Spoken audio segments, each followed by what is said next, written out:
Hi everyone, नमस्ते। मैं हूं अमन। आज हम बात करने वाले हैं बॉस बोर्ड और एनआईएस बोर्ड में क्या डिफरेंसेस होते हैं। बहुत सारे बच्चों की क्वेरीज होते हैं कि सर मैं बॉस बोर्ड में एडमिशन क्यों लूँ, एनआईएस में क्यों नहीं लूँ, क्या एनआईएस वैलिड है या फिर बॉस वैलिड है, कौन सा बोर्ड अच्छा है।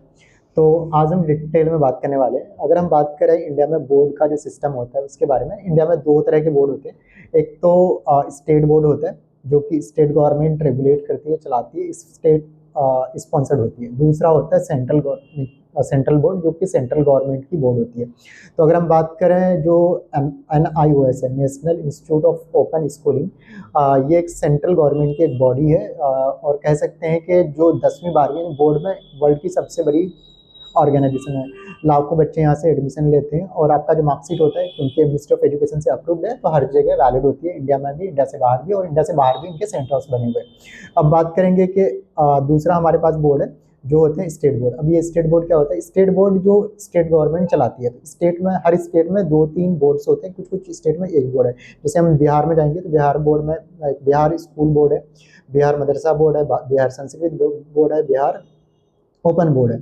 अब जिस तरह राजस्थान में जाओगे तो राजस्थान में भी सेम चीज़ है, राजस्थान ओपन बोर्ड है, राजस्थान स्कूल बोर्ड है। तो इस तरह करके मल्टीपल बोर्ड्स होते हैं। तो ये जो बोर्ड जो जब बनती है तो कोई ना कोई एक्ट पास करके, वहाँ की एक स्टेट गवर्नमेंट अगर जब बनाती है तो एक एक्ट पास करती है और उसके बाद उस बोर्ड को स्टेब्लिश करती है। तो सेम चीज़ें सिक्किम में एक ही बोर्ड है जो कि बॉस बोर्ड बोलते हैं, BOSSE, यानी board of open schooling and skill education Sikkim.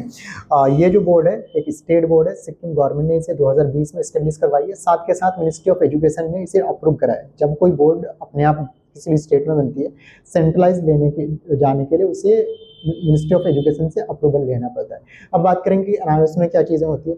NIS जो है खुद एक सेंट्रल बोर्ड है और क्या कहते हैं, हर स्टेट में इनके रीजनल सेंटर्स बने हुए हैं और वहीं से सारी चीज़ें रेगुलेट होती है और सारी चीज़ें नॉर्मली इनकी ऑफलाइन होती है। नॉर्मली अब इनके जो एडमिशन्स होते हैं और असाइनमेंट होता है वो ऑनलाइन होने लगे हैं। और क्या कहते हैं, आपका जो एग्ज़ाम होता है, जो भी आपके सेंटर्स होंगे वहाँ पे जाना पड़ता है। तो एग्ज़ाम में किस किस तरह के एग्ज़ाम होते हैं, तो ये यहाँ से आप 10वीं कर सकते हो, 14 साल प्लस होने चाहिए एनआईएस बोर्ड में। और साथ के साथ 12वीं के लिए 10वीं पास 2 साल का होना चाहिए, और किसी भी रिकग्नाइज बोर्ड से आपने 10वीं का रखा है तो 12वीं के लिए यहाँ पे एलिजिबल हो जाते हो। बट एग्ज़ाम और प्रैक्टिकल के लिए आपके जो भी सेंटर्स बने होंगे वहाँ पे जाके आपको प्रॉपर देना पड़ेगा एग्ज़ाम। उसके बाद आप जो भी आपका, जैसे 12th करा है तो आर्ट, कॉमर्स, साइंस जिससे भी पढ़ी आपने करी है तो उसका मार्कशीट आ जाता है। फिर आप हायर स्टडीज़ के लिए रेगुलर या फिर क्या कहते हैं, डिस्टेंस ऑनलाइन वाला कोर्स हायर स्टडीज़ के लिए जा सकते हो। अब ओपन बोर्ड इसलिए लेके आए जो बच्चे स्पोर्ट्स में होते हैं, जो बच्चे हैंडीकैप होते हैं, या फिर जो रेगुलर एजुकेशन को अफोर्ड नहीं कर सकते, या फिर बीच में किसी का एजुकेशन छूट चुका है। क्योंकि ओपन बोर्ड में, चाहे वो सिक्किम बोर्ड हो या एनआईएस में हो, कोई एज की लिमिट नहीं होती। मिनिमम एडमिशन के लिए एज की लिमिट होती है। अदरवाइज आपको जो मैक्सिमम एज, आप 70 साल, 80 साल, 90 साल के बाद भी 10वीं 12वीं कर सकते हो। 10वीं के लिए क्या कहते हैं, एनआईएस में 14 साल प्लस, और 12वीं के लिए 10वीं पास होना चाहिए। एज का कोई लिमिट नहीं है। अगर कोई बच्चा फेल भी है तो भी एडमिशन हो जाते हैं। अब यहाँ पे जो एडमिशन होते हैं एनआईएस में, एक तो इसका 2 पब्लिक एग्जाम होते हैं। एक अक्टूबर नवंबर में होता है 2 महीने में, और एक होता है मार्च अप्रैल में। तो क्या कहते हैं, जो बच्चे यहाँ पे एडमिशन लेते हैं पब्लिक एग्जाम के लिए तो दोनों में से किसी में भी अटेम्प्ट कर सकते हैं। फीस बहुत कम है क्योंकि सेंट्रल गवर्नमेंट की बॉडी है, तो वो उस हिसाब से चीज़ है। अब बात करेंगे कि और कौन कौन से एग्जाम होते हैं। तो एक तो यहाँ पे जो बच्चे ऑलरेडी पास हैं, कुछ सब्जेक्ट ऐड कराना हो तो पार्ट एडमिशन भी लेते हैं। दूसरा होता है टीओसी, जो बच्चे, जैसे मैंने पास करा सीबीएसई से, मेरे 3 सब्जेक्ट मैं क्या कहते हैं पास हूँ, 2 सब्जेक्ट फेल हो गया, तो 2 सब्जेक्ट का मैं दोबारा से एग्जाम मैं इसमें दे सकता हूँ, एनआईएस में दे सकता हूँ। तो इसको बोलते हैं हम टीओसी। तो एक तो ये टीओसी का भी एग्जाम होता है एनआईएस में। और यहाँ पे एक और एग्जाम होता है जिसको ऑन डिमांड बोलते हैं। जैसे आपने एनआईएस में ही एग्जाम दिया, किसी और बोर्ड में दिया, और 1-2 सब्जेक्ट में बैकलॉग आ गया और अब अर्जेंट बेसिस पे एग्जाम देना है, तो 2 साल में इसके 4 महीने पब्लिक एग्जाम के लिए रिजर्व है। एक तो अक्टूबर नवंबर और एक मार्च अप्रैल। तो जो बच्चे 8 महीने, 4 महीने इधर बच्चे हो गए, और हमारे पास जो बच्चे 8 महीने, तो 8 महीने में इनके मल्टीपल सेंटर्स हैं। वहाँ पे सेंटर्स के सीट्स होते हैं कि इस सीट में 100 बच्चे जा सकते हैं। तो ऑन डिमांड का एवरी मंथ फॉर्म भरा जाता है। तो उसमें आपने अगर एग्जाम देना है तो कुछ एक्स्ट्रा फीस लगते हैं, 1000-1200 रुपये पर सब्जेक्ट। आपको वो वहाँ पे आप एग्जाम में जा सकते हो और एग्जाम लिख के आप पास कर सकते हो ऑन डिमांड के बेसिस पे। फिर आपके पास हार्ड कॉपी आ जाता है, फिर आप यूनिवर्सिटी कॉलेजेस में जा सकते हो। अब बात करेंगे बॉस बोर्ड का। तो पहले जैसे मैंने बताया एक स्टेट बोर्ड है, जिस तरह Rajasthan board, UP board, Bihar board and all. और ये सिक्किम में एक ही बोर्ड है जो कि बॉस बोर्ड है।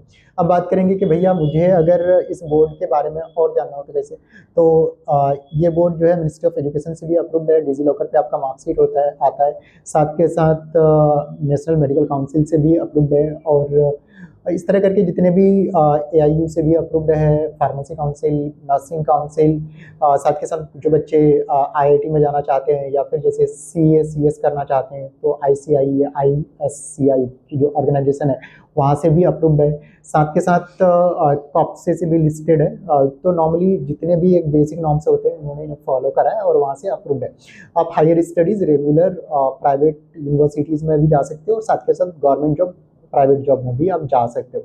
अब बात करेंगे कि भैया एग्ज़ाम कब कब होते हैं, तो इसमें एग्ज़ाम जो होते हैं साल में 3 बार होते हैं। जैसे अनाउंसमेंट, जैसे मैंने बताया कि वहाँ पे 2 बार पब्लिक एग्ज़ाम और ऑन डिमांड मल्टीपल टाइम होते हैं, बट यहाँ पे ऐसा नहीं है, यहाँ पे 3 बार एग्जाम होते हैं। एक तो आपका 2 पब्लिक एग्जाम होते हैं मार्च अप्रैल में और एक अक्टूबर नवंबर में। तो इसके जो एडमिशन्स होते हैं, जैसे अनावस में 12 महीने चलते हैं, यहाँ पे 12 महीने चलता है, बस सेशन चेंज होते रहता है। तो आपको सिर्फ किसी को एडमिशन लेना है, तो मैं हूँ अमन, कॉलेज सारथी फाउंडेशन की तरफ से हम लोग एडमिशन काउंसलिंग में डील कर रहे हैं। तो करना क्या है, स्क्रीन पे नंबर आ रहा है, आप हमें कॉन्टेक्ट कर सकते हो, will guide you, help you. हम कोई चार्ज नहीं करते, जो यूनिवर्सिटी की, कॉलेजेस की, बोर्ड की फीस होती है नॉर्मली वही आपको पे करना होता है। अब बात करेंगे कि भैया क्या कहते हैं, अगर यहाँ पे एडमिशन लेना हो बॉस में तो कैसे होगा। तो बॉस में जैसे मैंने बताया इसके एडमिशन सेंटर्स बने हुए हैं, जैसे हमारे पास है या फिर आपके न्यू ईयर में कोई होगा तो वहाँ से भी आप एडमिशन ले सकते हो। दूसरी चीज़ यहाँ पे और एक चीज़ होती है कि एडमिशन जो होता है, एक तो अगर आपको एडमिशन लेना है तो मिनिमम 15 साल होना चाहिए, अनाउंस में 14 साल, यहाँ पे 15 साल है। दूसरी चीज़, अगर आप ये 10th के लिए, अगर आपने इसे 12th करना है तो 2 साल का गैप होना जरूरी है, तभी आप एडमिशन 12वीं में ले सकते हो, डायरेक्टली एडमिशन ले सकते हो। यहाँ पे आपका पार्ट एडमिशन हो जाता है। आप इंप्रूवमेंट चाहते हो, अगर आप अपने नंबर से किसी बोर्ड से सेटिस्फाइड नहीं हो, CBSE या फिर NISE XYZ बोर्ड में करा और आप इंप्रूवमेंट चाहिए तो वो भी आप कर सकते हो। कोई बच्चा TOC, कोई बच्चा फेल है 2 सब्जेक्ट में, 3 सब्जेक्ट में, पास फेल वाली सब्जेक्ट को दोबारा से अटेम्प्ट करके पास होना चाहता है तो वो भी आपको यहाँ पे फैसिलिटी मिल जाती है। अब 2 पब्लिक जो एग्ज़ाम है उसके बाद एक जुलाई में एग्ज़ाम होता है, जो ये ओनली वो बच्चे होते हैं जो मार्च अप्रैल में किसी भी बोर्ड से फेल है या फिर अपने नंबर से सेटिस्फाइड नहीं है, तो फिर वो इस बोर्ड में जुलाई में एग्ज़ाम दे सकते हैं। और ये एक तरह का ऑन डिमांड का की तरह एग्ज़ाम होता है और इंस्टेंट बेसिस पे जल्दी से फटाफट एग्ज़ाम हो जाता है और आपका रिजल्ट आ जाता है। तो ये तो था ऑल अबाउट सिक्किम बोर्ड और NIS बोर्ड। अब सिक्किम बोर्ड की बात करें, बॉस बोर्ड की, तो यहाँ पे नॉर्मली सारी चीज़ें ऑनलाइन होता है, कोई सेंटर्स पे जाने की ज़रूरत नहीं, ऑनलाइन एडमिशन हो जाता है, ऑनलाइन असाइनमेंट होता है, ऑनलाइन एग्ज़ाम होता है, घर से भी दे सकते हो, कैमरा ऑन हो जाता है, सब्जेक्टिव ऑब्जेक्टिव क्वेश्चंस पूछे जाते हैं। अब बात करेंगे प्रैक्टिकल के लिए, तो जो भी आपने जो भी एडमिशन सेंटर लिए हैं या फिर जो भी नियरेस्ट आपका क्या कहते हैं सेंटर्स होगा वहाँ पे जाकर प्रैक्टिकल दे सकते हो।